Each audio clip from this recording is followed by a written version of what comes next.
The story of Carlo Gambino begins in the rugged hills of Sicily. Born in 1902 in Palermo, a city steeped in Mafia tradition, Gambino's family had ties to the Mafia. Young Carlo grew up in this world of honor and violence, quickly learning the rules of the game. Gambino's criminal career started early. He was just a teenager when he committed his first murder. His ruthlessness and ambition were evident as he rose through the ranks of the Sicilian Mafia, becoming known as a deadly and efficient enforcer. However, Sicily was in turmoil. Benito Mussolini's fascist regime was cracking down on the Mafia, leading many mafiosi to flee to America. Gambino saw an opportunity in the New World and set his sights on the burgeoning underworld of New York City. In 1921, at the age of 19, Carlo Gambino arrived in New York City. He landed at Ellis Island with little more than the clothes on his back, but he possessed a sharp mind and a burning ambition, determined to make his mark on the American underworld. Gambino quickly fell in with fellow Sicilian immigrants and found work as a dock worker. The docks were a rough and tumble world controlled by organized crime. Gambino's ruthlessness and ambition caught the eye of Salvatore Toto d'Aquila, a powerful mafia boss who ruled over much of New York's underworld. Gambino became one of d'Aquila's trusted men, proving to be a capable and ruthless enforcer. He participated in bootlegging operations during Prohibition and engaged in extortion and other criminal activities. Gambino was climbing the ladder of the American Mafia. The 1920s were a time of great upheaval in the American Mafia, a period marked by intense power struggles and shifting alliances. The Mustache Petes, the old guard Sicilian bosses, were being challenged by a new generation of gangsters who were eager to make their mark.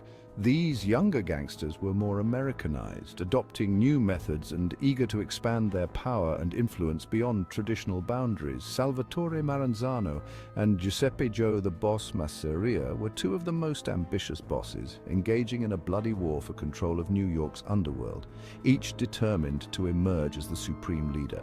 This conflict, known as the Castellamarese War, lasted for over 2 years and resulted in the deaths of dozens of gangsters, creating a chaotic and dangerous environment. Carlo Gambino, still a rising star in the criminal world, found himself caught in the crossfire of this brutal war, navigating the treacherous landscape with caution. Loyal to d'Aquila, Gambino saw that the old boss was losing his grip on power and the tides were turning against the old guard. Gambino secretly aligned himself with Masseria, believing he was the more likely victor in the war. Gambino's gamble paid off, as he positioned himself strategically for the future. In 1931, with the help of the cunning and ambitious Lucky Luciano, Masseria was assassinated, marking a pivotal moment in Mafia history. Luciano, a master strategist, orchestrated the end of the Castellamarese War and then swiftly moved to eliminate Maranzano, consolidating his power. With his rivals eliminated, Luciano established himself as the most powerful boss in New York City. He then reorganized the American Mafia into 5 families, creating a new order. This event marked the birth of the modern American Mafia, a structured and powerful organization that would dominate organized crime for decades to come.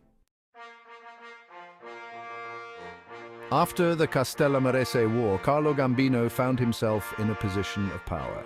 He had allied himself with the winning side, proven his loyalty and his ruthlessness, and was rewarded with control of his own crew within the Mangano crime family.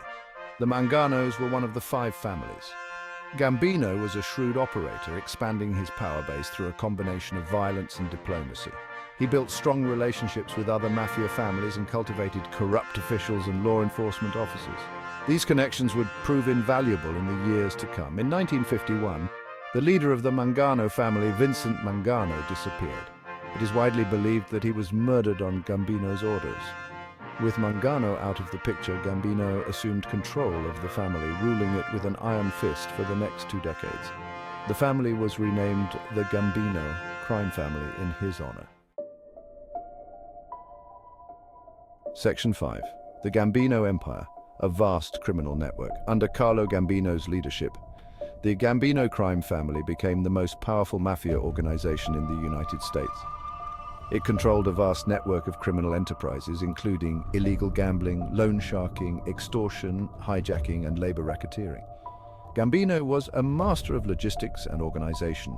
He divided his criminal empire into different crews, each specializing in a particular criminal activity. This structure allowed him to maximize profits while minimizing risk. It also made it difficult for law enforcement to infiltrate his organization. Gambino was also known for his strict deal and die policy on narcotics. He understood that the drug trade was highly profitable, but he also recognized that it attracted unwanted attention from law enforcement. He forbade his men from trafficking in drugs. Any Gambino soldier caught dealing drugs would face swift and brutal punishment. Section 6. Family ties, blood and betrayal. Family was paramount to Carlo Gambino. He was a devoted husband and father, instilling in his children a strong sense of tradition and loyalty. However, Gambino's world was one of violence and betrayal. Even family was not immune from the harsh realities of mafia life. In 1951, Gambino arranged for his son Thomas to marry Frances Castellano, the daughter of Paul Castellano. Castellano was a powerful mafia boss who controlled a vast construction empire. The marriage was a strategic move by Gambino, cementing an alliance between two of the most powerful mafia families in New York City.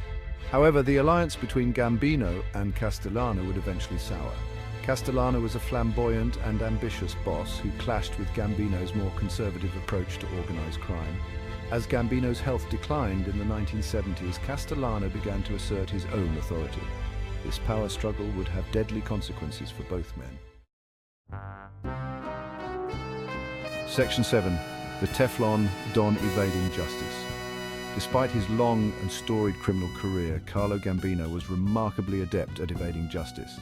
His cunning and strategic mind allowed him to navigate the treacherous waters of the criminal underworld with ease. He was arrested numerous times on a variety of charges, ranging from minor infractions to serious felonies, but he was only ever convicted once, a testament to his ability to outmaneuver the legal system. In 1938, he served a 22-month sentence for tax evasion, a relatively minor punishment considering his extensive criminal activities. This ability to escape serious punishment earned him the nickname the Teflon Don, as nothing seemed to stick to him. Nothing seemed to stick to him, no matter how hard law enforcement tried. Gambino's success in evading justice was due to a combination of factors, including his intelligence and strategic alliances. He was a master of manipulation, always staying one step ahead of his adversaries. Cultivating relationships with corrupt officials, he ensured that he had allies in high places. He used bribes and intimidation to silence witnesses, making it nearly impossible to convict him. He also benefited from the code of silence, or omerta, that pervaded the mafia, ensuring loyalty and secrecy. His soldiers were fiercely loyal to him and refused to cooperate with law enforcement, further shielding him from prosecution. Gambino's ability to evade justice frustrated law enforcement officials for decades, making him a notorious figure. He became a symbol of the mafia's power and influence, a figure who seemed beyond the reach of the law. He seemed to be untouchable, a man who could not be brought down. However, even the most powerful men are mortal, and Gambino was no exception. Gambino's luck would eventually run out, proving that no one is truly invincible. Section 8. The Twilight Years, Health, Succession and Death. In the 1970s, Carlo Gambino's health began to decline. The bustling streets of New York City continued their relentless pace, but for Gambino, time was slowing down. He suffered from heart problems and was increasingly confined to his modest home in Tot Hill, Staten Island. The once formidable leader now spent most of his days in quiet reflection, away from the chaos of his criminal empire. Despite his failing health, Gambino remained the undisputed leader of his crime family. His presence commanded respect and fear, even as his physical strength waned. He was determined to ensure a smooth succession of power after his death. The future of the Gambino family was a matter of great importance to him. Gambino's chosen successor was his underboss, Agnello Neil Della Croce, a man who had proven his loyalty and capability time and again. Della Croce was a respected and feared mafia leader who had been a loyal and trusted lieutenant to Gambino for decades. His reputation for ruthlessness and strategic thinking made him the ideal candidate. However, Della Croce was diagnosed with terminal cancer in the mid-1970s, a devastating blow to Gambino's carefully laid plans. This forced Gambino to reconsider his succession plans. The future of the family was once again uncertain. Instead of Della Croce, Gambino chose Paul Castellano as his successor. Castellano was a shrewd businessman with a vision for the family's future. This decision shocked and angered many within the Gambino family. Castellano's approach to leadership was vastly different from what they were accustomed to. Castellano was seen as an outsider, not well liked by many of the family's capos. His focus on business ventures over traditional mafia activities was controversial.